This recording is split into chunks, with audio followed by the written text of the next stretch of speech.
Okay, children, today we are going to study about the structure and function of nephron. So you know where the nephron is present? It is present in the kidneys.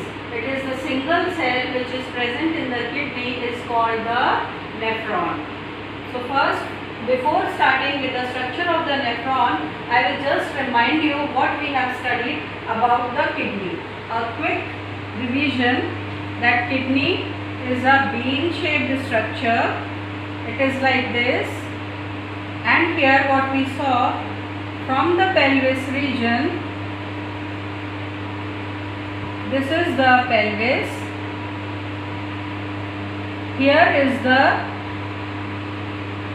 ureter from where the urine passes into the urinary bladder. The kidney, this bean shaped structure, is divided into two parts when we study. This part is called as the cortex and this is the medulla. So in kidney also the blood is supplied. The blood supplying to the kidney is by the arteries and veins. So here if I show you with the red pen, this is the arteries entering the blood, this kidney,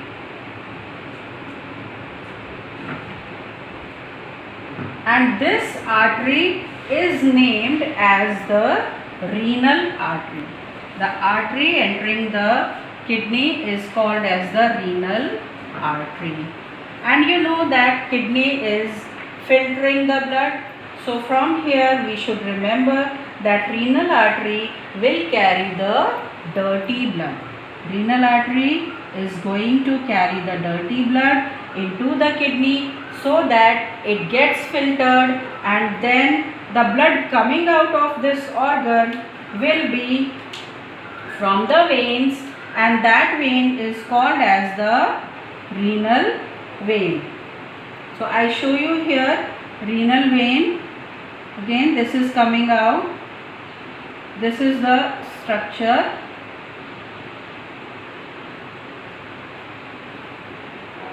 From here the blood is coming out, and as it is related to the kidney, so this vein is named as the renal vein. But here one thing we have to keep in mind, that renal artery is carrying the dirty blood and renal vein is carrying the cleaned blood. Here we are not going to say oxygenated or deoxygenated as we use the term when there was pulmonary artery or pulmonary vein. But here we are going to say renal artery, dirty blood, and here renal vein, cleaned blood. This is what is going on inside this kidney. This renal artery is carrying the dirty blood to the kidney for filtering, and then the filtered blood is moving out through the renal vein, that is the cleaned blood. But how it happens? This is the nephron where comes into account. Nephron here, where it is found, what is its structure, that we are going to study here in detail. But before that I will tell you, this nephron is present in the cortex region.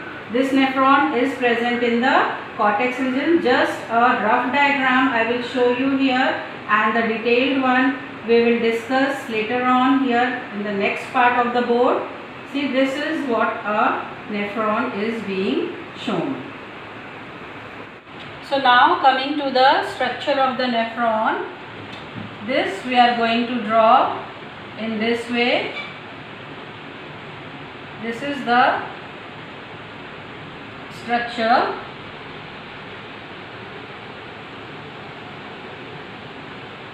See here some curved lines I am drawing. After that a U-shaped structure is there, and then this U-shaped structure goes back here in this way, and here is a tubule which is called as the collecting tubule. Here in this what happens, this is called as the Bowman's capsule, which I just told you that this portion, this Bowman's capsule, is present in the cortex region. So before what happens here actually in this Bowman's capsule is like a sieve. You can see here some blank places I have shown you.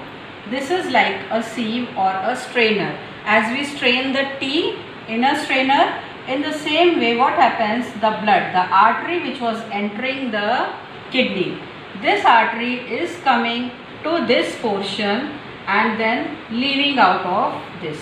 Here you can see I have drawn a broader artery and here the artery is thinner.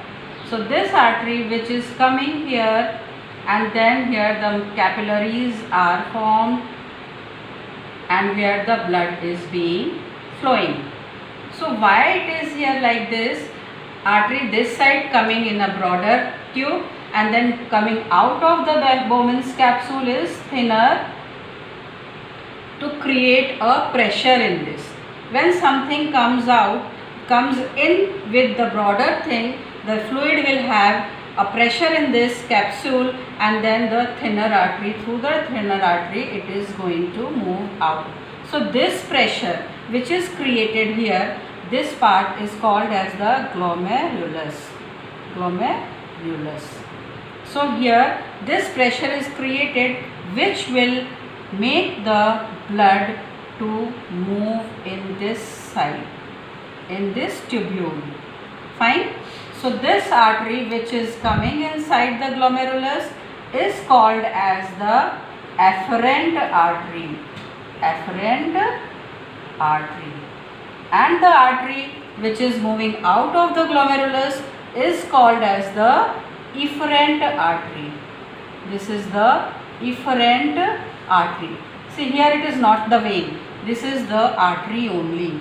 Afferent and efferent. According to the size, the name has been given. A for the broader one, E for the thinner or the narrower one, to generate a pressure of the fluid or the blood over here, which will allow this blood to pass inside this tubule. Fine. So this is the Bowman's capsule. This part is called as the Bowman's capsule. Now what happens here? This blood which has been filtered, this is coming out here with the pressure, and then here this is the collecting duct. This is the collecting duct. What is being collected here? The urine will get collected here. What is being collected here? The urine is being collected over here. And this U-shaped structure is called as the Henle's loop or loop of Henle.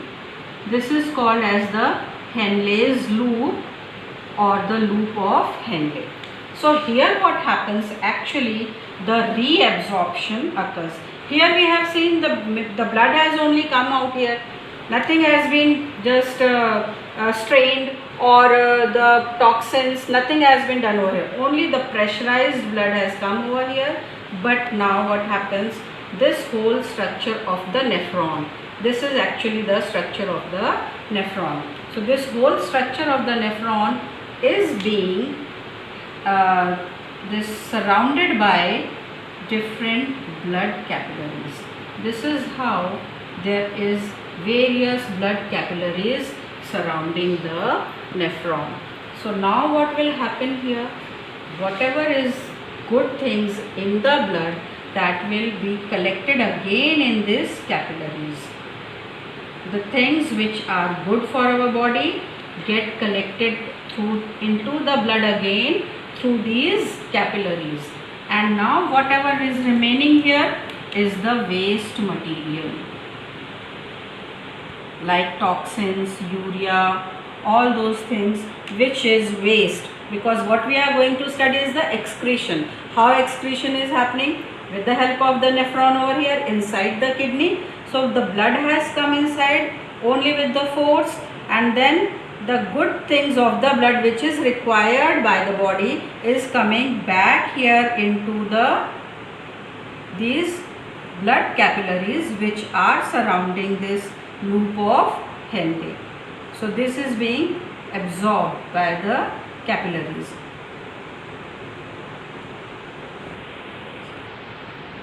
So here what we have seen, this blood is being reabsorbed in this capillary, and this capillary will carry the cleaned blood.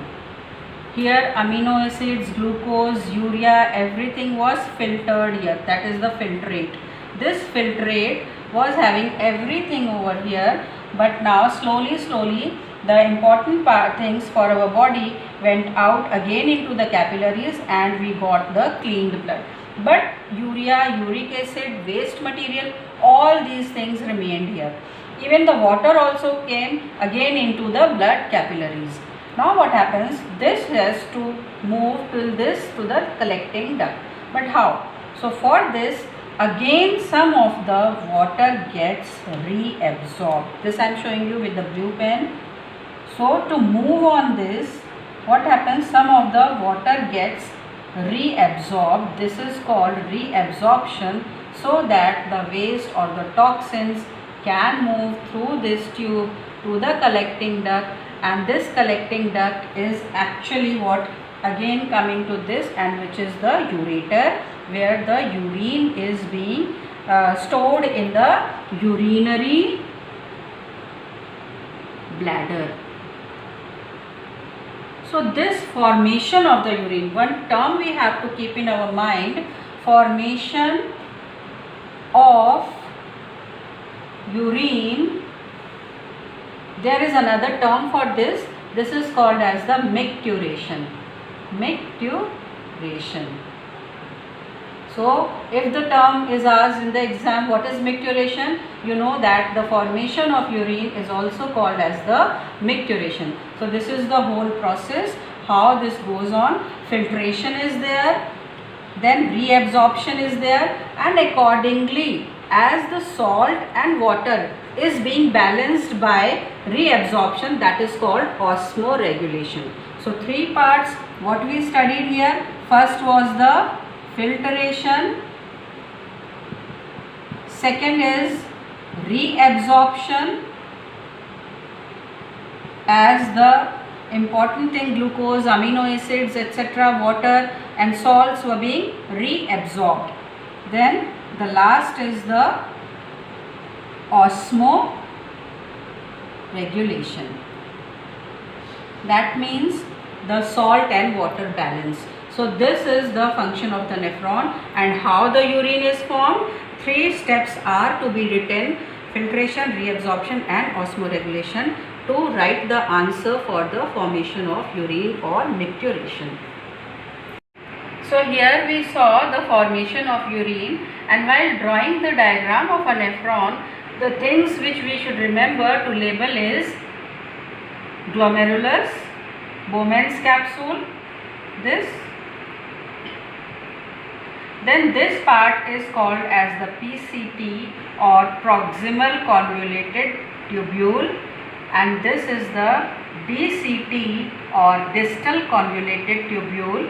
This again has to be shown in a convoluted like manner, like this, and then coming to the collecting duct. So glomerulus, Bowman's capsule, and then PCT, proximal convoluted tubule, DCT, distal. Why it is distal? Because it is at a distance from this Bowman's capsule. Proximal, distal, and then collecting duct, and coming here is the Henle's loop. This is the U-shaped structure or the loop of Henle.